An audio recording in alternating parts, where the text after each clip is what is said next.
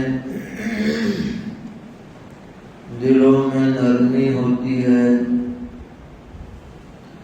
اور خیر کی طرف رغبت اور دنوں کے مقابلے میں زیادہ ہوا کرتی ہے۔ تو ایسے ماحول میں اگر ہمارے سامنے دین کی باتیں آئیں، قرآنی آیات پڑھی جائیں، سمجھی جائیں اور ہم ان پر عمل کرنے کا پختہ عزم اور ارادہ کریں تو امید ہے کہ انشاءاللہ اس پر استقامت نصیب ہوگی۔ اسی مناسبت سے آج آپ کے سامنے سورہ مومنون کی ابتدائی آیتیں پڑھی گئی ہیں۔ یہ وہ آیتیں ہیں جو کامیاب ایمان والوں کی خاص صفات پر مشتمل ہیں۔ ام المومنین سیدتنا حضرت عائشہ صدیقہ رضی اللہ تعالی عنہا سے صحابہ کرام رضی اللہ عنہم نے پوچھا تھا کہ کیف کان خلق رسول اللہ صلی اللہ تعالی علیہ وسلم، کہ امی جان یہ بتلائیے کہ پیغمبر علیہ السلام کے اخلاق مبارکہ کیا تھے تاکہ ہم بھی ان کو اپنانے کی کوشش کریں۔ تو حضرت عائشہ رضی اللہ عنہا بڑی عالمہ فاضلہ خاتون تھی۔ انہوں نے بہت بہترین جواب دیا، فرمایا کانا خلقہ القرآن، حضور کے اخلاق جاننا چاہتے ہو قرآن پڑھ لو، ادھر قرآن پڑھتے جاؤ ادھر حضور کی زندگی دیکھتے جاؤ۔ قرآن کی عملی تفسیر پیغمبر علیہ السلام کی زندگی ہے۔ تو ایک کتاب تو وہ ہے جو ہم پڑھتے ہیں اور اس کی تشریح وہ ہے جو ہم دیکھتے ہیں پیغمبر علیہ السلام کی زندگی میں۔ آپ نے قولاً بھی اس کی تشریح فرمائی اور عملاً بھی تشریح فرمائی۔ اس کے بعد امی جان رضی اللہ تعالی عنہا نے یہ آیتیں پڑھ کے سنا دی کہ یہ پڑھ لو، یہ پیغمبر علیہ السلام کے اخلاق ہیں۔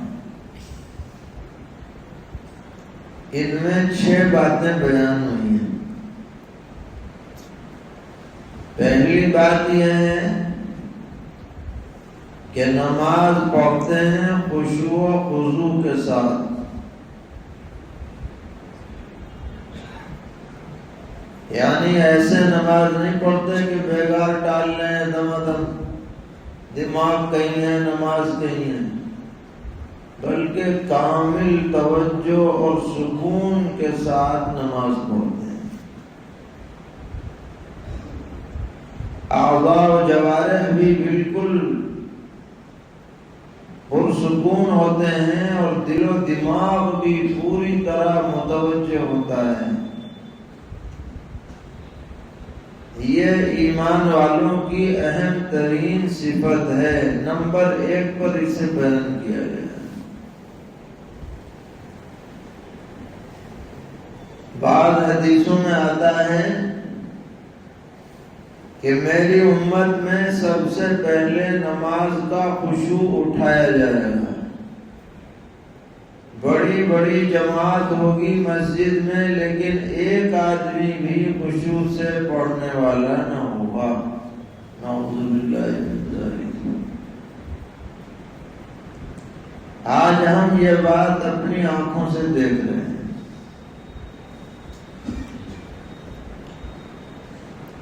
کہ نماز میں شریک تو ہو رہے ہیں مگر دماغ کہیں اور ہے، اور بعض مرتبہ تو بڑی کوفت ہوتی ہے۔ کوئی آدمی برابر میں کھڑا ہو جائے نماز میں، کبھی ادھر کھجا رہا ہے، کبھی ادھر ہاتھ کر رہا ہے، کبھی وہ کر رہا ہے، ظاہر سے پتہ چلتا ہے کہ یہ اپنے آپے میں نہیں ہے، اس سے احساس نہیں ہے کہ کس دربار میں کھڑا ہے۔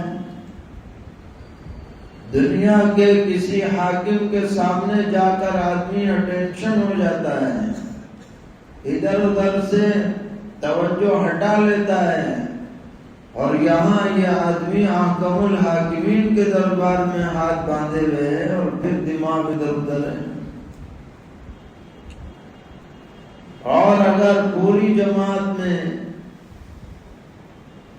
امام صاحب سے کوئی چوک ہو جائے، رکعت میں 3 ہوئی کہ 4 ہوئی، 2 ہوئی کہ 3 ہوئی، تو صورتحال یہ ہوتی ہے پوری جماعت میں ایک آدمی بھی یقین سے کہنے والا نہیں ہوتا کہ ہاں جی اتنی ہوئی ہے، کیونکہ دماغی حاضر نہیں۔ یہ تو جب پتہ رہے گا، جب دماغ حاضر ہوگا تو کہے گا آدمی کہ ہاں نہیں 2 ہوئی ہے کہ 3 ہوئی ہے، سب کنفیوز ہو جاتے ہیں۔ تو اگر ہمیں پکا مومن بننا ہے اور کامیابی حاصل کرنی ہے تو ہماری نماز واقعی نماز ہونی چاہیے، بیگار نہیں ڈالنی ہے، ساری جلد بازی نماز ہی میں نہ رہ جائے، سکون سے پڑھیں، اطمینان سے پڑھیں، دل و دماغ کو حاضر کر کے پڑھیں، اللہ کی طرف متوجہ ہو کر کے پڑھیں۔ ایسی 2 رکعت نماز بھی بغیر توجہ کے 10 رکعت کے مقابلے میں افضل ہے۔ تو ہم سب یہ ارادہ کریں کہ نماز کی طرح پڑھیں گے، خشوع خضوع کے ساتھ پڑھیں گے، کامل استحضار کے ساتھ پڑھیں گے۔ اللہ تعالی ہم سب کو توفیق عطا فرمائے۔ قرآن کریم کا ایک اسلوب ہے کہ جب یہ کوئی بات ذکر کرتا ہے تو فوراً ایسا جملہ لایا جاتا ہے جو اس کام کی تکمیل میں معاون ہوتا ہے۔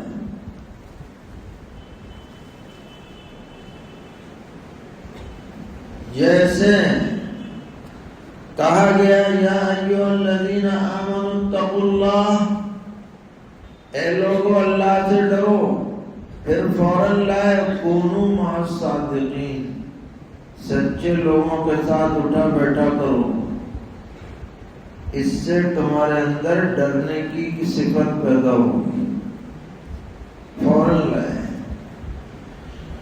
ایسے ہی یہاں پر جب یہ بات آئی کہ بھئی نماز میں خشوع و خضوع ہے تو فوراً اگلی آیت لائی گئی کہ لغویات سے اعراض کرو تو نماز میں خشوع پیدا ہو۔ فضولیات میں اگر دماغ لگا رہے گا تو نماز میں خشوع پیدا نہیں ہو سکتا۔ کھیل میں لگا ہوا ہے، لغویات میں لگا ہوا ہے تو ظاہراً تو نیت بندی بھی ہوگی، دماغ کہیں اور چکر کاٹ رہا ہوگا اور شیطان کو موقع ملے گا یاد دلانے کا۔ اس لیے اگر خشوع پیدا کرنا ہے تو لغویات سے بچنا پڑے گا، فضولیات سے اپنے کو دور کرنا پڑے گا۔ سرور عالم صلی اللہ تعالی علیہ وسلم فرماتے ہیں من حسن اسلام المرء ترکہ ما لا یعنی، اچھے مسلمان ہونے کی علامت یہ ہے کہ وہ لا یعنی باتوں سے دور رہے۔ ایسی باتیں جو اس کے لیے نفع بخش نہیں ہیں ان کی طرف متوجہ نہ ہو۔ اب ہم اس حدیث کی روشنی میں اپنا جائزہ لیں کہ ہمارے 24 گھنٹے کے کتنے اوقات لغویات میں خرچ ہو جاتے ہیں اور دماغ میں نہ جانے کیا کیا باتیں بھر دی جاتی ہیں، اور آنکھوں کے ذریعے سے سارے مناظر دماغ میں فیڈ ہوتے رہتے ہیں۔ اللہ نے جو ہمیں آنکھیں عطا کی ہیں یہ آٹومیٹک چلنے والا کیمرہ ہے، جب بھی روشنی ہوگی یہ صورتیں کھینچتا رہتا ہے، اور جو منظر بھی اس کے سامنے آتا ہے یہ دماغ میں محفوظ کرتا رہتا ہے۔ کروڑوں اربوں خربوں تصویریں ہمارے دماغ میں محفوظ ہیں۔ انسان نے تو آج کمپیوٹر بنایا ہے، اللہ نے ہر آدمی کا دماغ سپر کمپیوٹر بنایا ہے، اس میں ایسی ایسی میموریاں ہیں جس کا آدمی تصور نہیں کر سکتا، اور جو فوٹو ایک مرتبہ فیڈ ہو جاتا ہے وہ ڈیلیٹ ہی نہیں ہوتا کبھی۔ اگر آپ توجہ ہٹا لیں تو دھندلا تو ہو جائے گا مگر ڈیلیٹ نہیں ہوتا، رہے گا۔ اب شیطان اسے کھرچ کے پھر جو ہے دکھا دیتا ہے، پھر وہ ٹینشن پیدا ہو جاتی ہے۔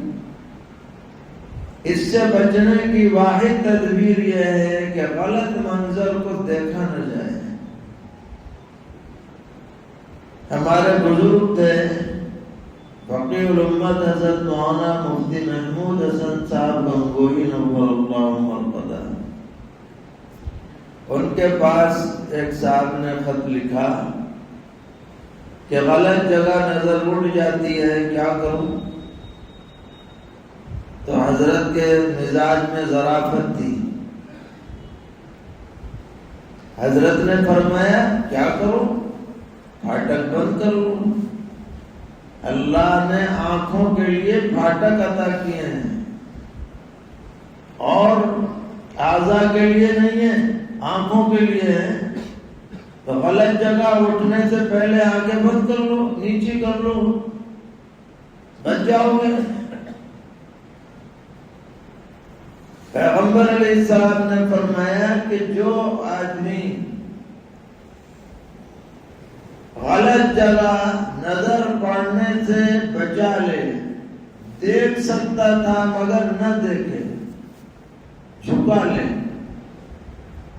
تو اللہ تعالیٰ اس نظر جھکانے کے بدلے میں اس کے دل میں ایسا ایمانی نور پیدا فرمائیں گے جو خود محسوس کرے گا اسے۔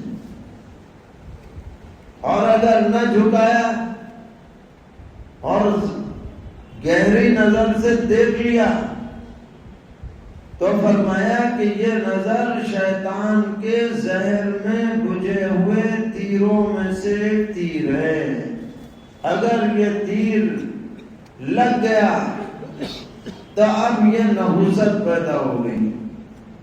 یہ دنیا کا سب سے بڑا لغو ہے، لغویات میں نمبر 1 ہے کہ آدمی نظروں کی حفاظت نہ کرے، کانوں کی حفاظت نہ کرے، زبان کی حفاظت نہ کرے، اوقات کی حفاظت نہ کرے، وہ لغویات میں مبتلا ہوتا ہے، اور اس کا سب سے پہلا اثر یہ ہوتا ہے کہ نماز کا خشوع ختم۔ جو بھی کھلنڈری کا شوقین ہے نماز میں جی نہیں لگ سکتا، جو فلموں کا شوقین ہے نماز میں جی نہیں لگ سکتا، جو واہی تباہی مشاغل میں ہے نماز میں جی نہیں لگ سکتا۔ آج کل ہمارے نوجوانوں کو کھیلوں کا بڑا شوق، میچ کہیں ورلڈ کپ ہو رہا ہے تو کہیں کچھ ہو رہا ہے، وہ لگے پڑے، دن ہو رات ہو۔ اگر کسی ملک میں ایسا وقت ہے کہ یہاں کی رات ہوتی ہے وہ تو جاگیں گے، رات بھر جاگو، ہڑدنگا کریں گے۔ تو ہم کہا کرتے ہیں کہ بھائی جو میچ کھیل رہا ہے اس کا تو فائدہ ہو سکتا ہے کہ بھائی بھاگ رہا ہے، دوڑ رہا ہے، صحت بن رہی ہے، جیت رہا ہے تو پیسے مل رہے ہیں، انعام مل رہا ہے، تو جو میدان میں کھیل رہا ہے اس کا تو فائدہ ہو سکتا ہے، مگر ہم تو نہ تین میں نہ تیرہ میں۔ بتائیے ہماری بلا سے کوئی ہارے کوئی جیتے، ہماری صحت پہ کیا اثر پڑتا ہے؟ تو ہم نے کیوں ٹینشن پالی؟ ہمیں کیا مصیبت پڑی ہے؟ کتنے رن ہو گئے، کتنے آؤٹ ہو گئے، کیوں ٹینشن دماغ میں ہے؟ آپ بتائیے اس سے ایک پیسے کا ہمیں فائدہ ہے؟ کوئی دین کا فائدہ ہے؟ کوئی اجر و ثواب مل رہا ہے؟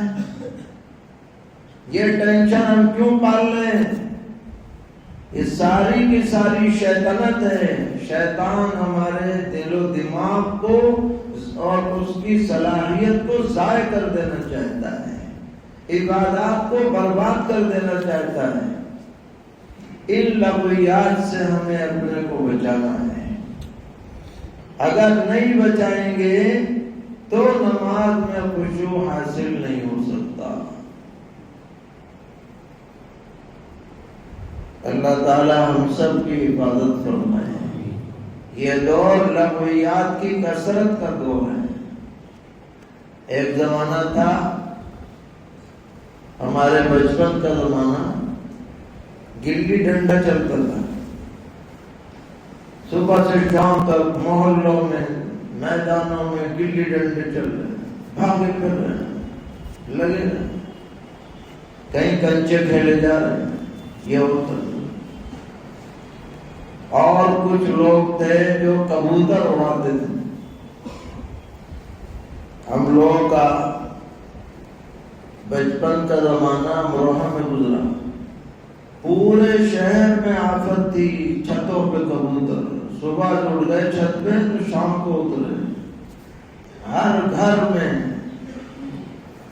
اس کے انٹینے بنے ہوئے تھے، گھونسلے بنے ہوئے تھے، اور جھنڈ کے جھنڈ چلتے تھے، ادھر سے بھی چلاتے تھے، اور جھنڈ مل جاتے تھے، وہ اتار لیتے تھے، اس نے اس کے پکڑ لیے، اس نے اس کے پکڑ لیے، دن رات اسی میں لگے۔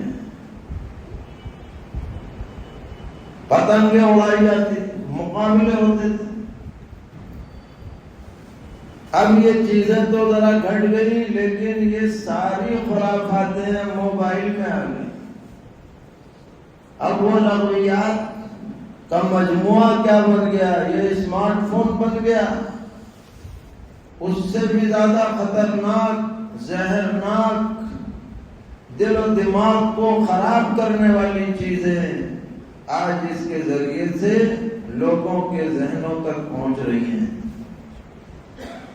بتائیے غلط بات ہے جو کہی جا رہی ہیں؟ اس سے بچنے کے لیے ہمیں عزم کرنا پڑے گا، اپنے کو روکنا پڑے گا۔ اگر یہ چیز حاصل نہ ہوئی روکنے کی تو آدمی کی سب سے بڑی نحوست یہ ہوگی کہ نماز میں جینے لگے گا، اچھے کاموں میں جینے لگے گا، طالب علم اگر ہے تو پڑھنے میں جینے لگے گا، اس کی زندگی خراب ہو جائے گی۔ لہذا لغویات سے بچنا ہے، کمال حاصل کرنے کے لیے لغویات سے بچنا ضروری ہے۔ اللہ تعالیٰ سب کی حفاظت فرمائے۔ اس کے بعد تیسرے نمبر پر فرمایا کہ وہ زکوٰۃ ادا کرتے ہیں۔ اس کے دو مطلب ہیں۔ ایک مطلب تو یہ ہے کہ صدقہ خیرات دیتے ہیں، مالی عبادت انجام دیتے ہیں، اور دوسرا مطلب یہ ہے کہ اخلاق فاضلہ اختیار کرتے ہیں، یعنی برائیوں سے، برے اخلاق سے اپنے کو بچاتے ہیں، جھوٹ سے، فریب سے، خیانت سے، بدعہدی سے، ان سب باتوں سے اپنے کو محفوظ رکھتے ہیں۔ اور چوتھے نمبر پر فرمایا کہ وہ اپنی شرمگاہ کی حفاظت کرتے ہیں، بدکاری سے بچتے ہیں۔ اللہ تعالیٰ نے ہر آدمی کے اندر جنسی صلاحیت رکھی ہے، لیکن پابندی لگائی ہے کہ اس کا استعمال جائز حدود میں رہ کر کرو گے تو ٹھیک ہے، اور ناجائز حدود میں کرو گے تو سخت ترین گناہ ہے، سخت ترین۔ اتنا سخت گناہ ہے کہ اگر اسلامی حکومت میں کوئی شخص بدکاری میں پکڑا جائے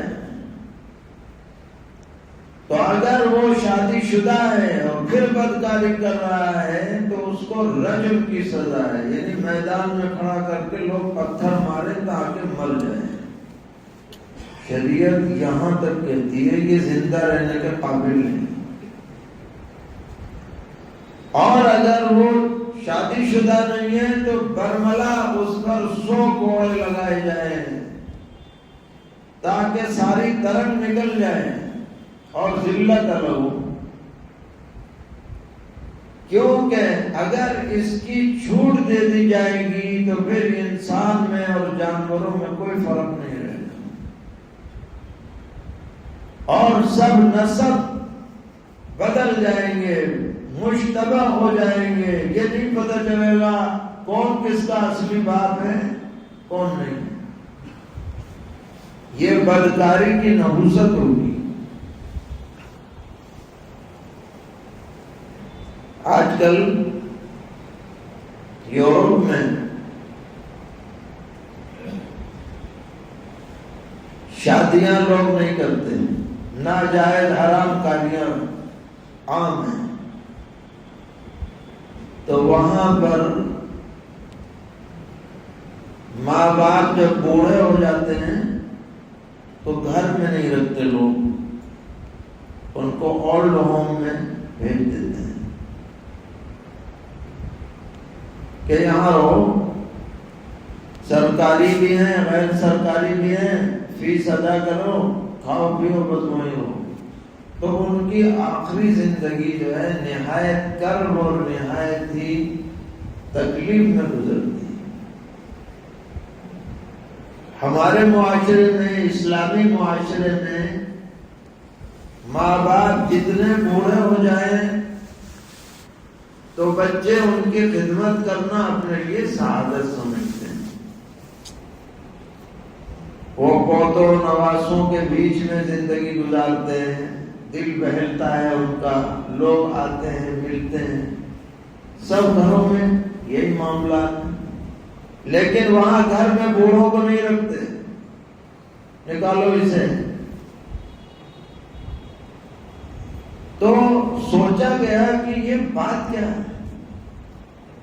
ہمارے ہاں تو کتنے ہی گرا پڑا آدمی کیوں نہ ہو، یہ نہیں کہہ سکتا ماں باپ کو کہ چلو باہر، کوئی بہت ہی منحوس آدمی ہو تو بات کر لیں، اور وہ اس میں تکلف نہیں کرتے، بھیج دیتے ہیں۔ تو نتیجہ یہ نکلا کہ یہ ناجائز تعلقات کی بات ہے کہ جس کو وہ باپ کہہ رہا ہے پتہ نہیں وہ باپ ہے بھی یا نہیں، وہ تعلق جو فطری رشتے کی وجہ سے پیدا ہوتا ہے وہ ان میں پیدا ہی نہیں ہوتا۔ اور وجوہات کے ساتھ ساتھ ایک بڑی وجہ یہ بھی، تو اسلام یہ کہتا ہے کہ باعفت رہو، اور اس کے تمام دروازوں کو بند کر دو جو بے حیائی کے دروازے ہیں، بچوں کو، بچیوں کو بے محابہ آپس میں ملنے نہ دو، پردے کے ساتھ رکھو عورتوں کو، اگر گھر سے باہر میں نکلے پورے پردے کے ساتھ نکلے، اجنبیوں کے ساتھ تنہائی نہ ہو، بے تکلفی نہ ہو، سارے دروازے شریعت نے بند کر دیے۔ تو اگر سچا مومن بننا ہے، کمال اور فلاح حاصل کرنی ہے، تو اپنے آپ کو کنٹرول کرنا پڑے گا، باعزت باعصمت باعفت رہنا پڑے گا، باحیا بن کر کے رہنا پڑے گا، اس کے بغیر کوئی راستہ نہیں۔ اور 5ویں نمبر پر فرمایا کہ یہ لوگ امانتوں کو ادا کرتے ہیں، اور کوئی عہد کسی سے کر لیا تو اسے پورا کرتے ہیں، وعدہ کر لیا اس کو نبھاتے ہیں، کوئی امانت کسی نے رکھوائی جو کہ تم واپس کرتے ہیں، اس میں خیانت نہیں کرتے۔ اور 6ٹھی بات یہ فرمائی کہ وہ 5 وقتہ نمازوں کی بہت پابندی کرتے ہیں، یعنی ایک تو ہے خشوع، وہ مستقل صفت ہے، اور ایک یہ ہے کہ نفس نماز سفر ہو کہ حضر ہو، اوقات کا لحاظ رکھتے ہیں کہ بھئی نماز کا وقت کب شروع ہو رہا ہے، کہاں پڑھنی ہے، مسجد میں کتنے بجے ہوتی ہے، جہاں پہنچو سب سے پہلے اس کی فکر کرو۔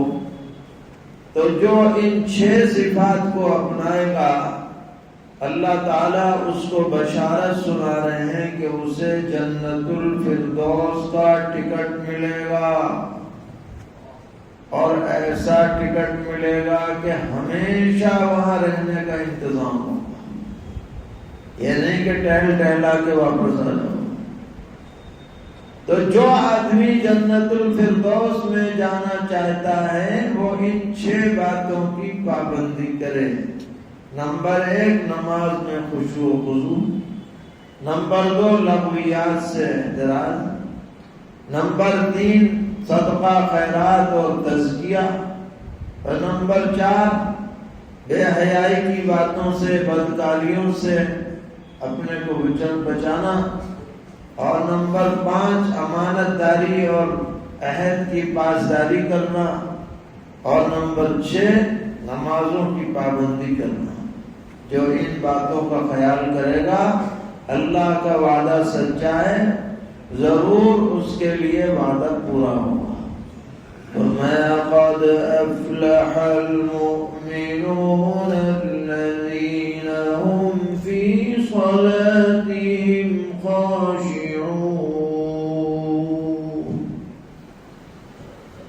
یقیناً مومنین فلاح پا گئے جو اپنی نماز میں خشوع و خضوع کرتے ہیں۔ والذین هم عن اللغو معرضون، اور جو لغویات سے اعراض کرتے ہیں، کوئی بات لغویات کی سامنے آتی بھی ہے تو نظر بچا کے نکل جاتے ہیں، توجہ نہیں دیتے۔ والذین هم للزکاة فاعلون، اور جو زکوٰۃ ادا کرتے ہیں۔ والذین هم لفروجهم حافظون الا على ازواجهم او ما ملكت ایمانهم فإنهم غير ملومين، اور جو اپنی شرمگاہوں کی حفاظت کرتے ہیں مگر اپنی بیویوں پر یا باندیوں پر ان پر کوئی الزام نہیں ہے، یعنی حلال صرف 2 راستے ہیں، یا تو بیوی ہو یا باندی ہو، اس کے علاوہ کچھ نہیں۔ فَمَنِ ابْتَغَىٰ